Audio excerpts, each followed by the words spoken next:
வணக்கம். இயற்கை வழி வேளாண்மை பாஸ்கர் காரைக்கால். இன்று நம்ம மிளகு சம்பா அரிசி பற்றி பார்ப்போம். இந்த மிளகு சம்பா அரிசி சம்பா பருவத்தில் விளையக்கூடியது. 135 நாள் இதனுடைய வயது. இதனுடைய வடிவம் பார்த்திங்கன்னா மிளகு போன்று இருக்கும். அதனுடைய நெல் அழகாக மிளகு விளைந்திருப்பது போல் நல்லா உருண்டையாக இந்த நெல்மணிகள் இருக்கும். இதனுடைய அரிசியும் உருண்டையாக தான் இருக்கும். அதனால தான் இதுக்கு பேர் மிளகு சம்பா அப்படின்னு சொல்லப்படுது.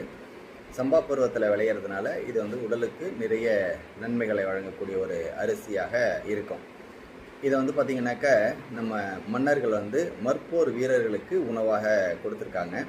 அதன் மூலமாக இதுக்கு நமக்கு நிறைய ஆற்றலும் வலிமையும் இருக்குது அப்படின்னு தெரிய வருது. அப்படிப்பட்ட ஒரு சிறப்பான இந்த அரிசி பார்த்திங்கனாக்கா நிறைய பார்த்திங்கன்னா தெரியும். இந்த அரிசி உருண்டையாக இருக்கிறத நம்ம பார்க்க முடியுது.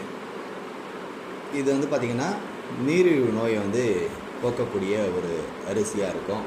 அதே போல் உடல் கழிவுகளை வெளியேற்றுவதிலையும் சிறப்பான அரிசியாக இந்த அரிசி இருக்குது.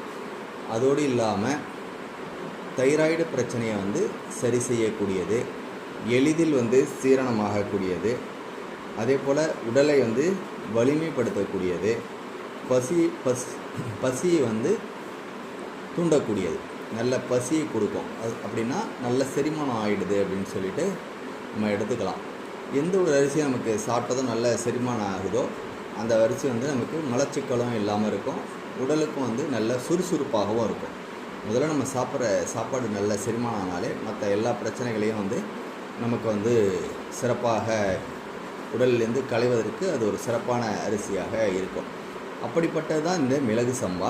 இது சாப்பிடுவதற்கும் ரொம்ப சுவையான ஒரு அரிசியாக இருக்கும். இதை பற்றி அகத்தியர் பெருமானும் தன்னுடைய அகத்தியர் குணப்பாடத்தில் பாடலாக எழுதி வச்சிருக்காரு.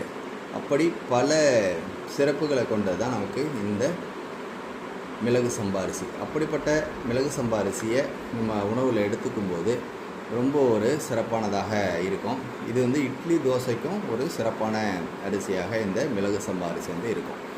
இது எல்லோருமே பயன்படுத்தும் போது இதனுடைய பயன்பாடு என்னன்றது புரிய வரும். நன்றி, வணக்கம்.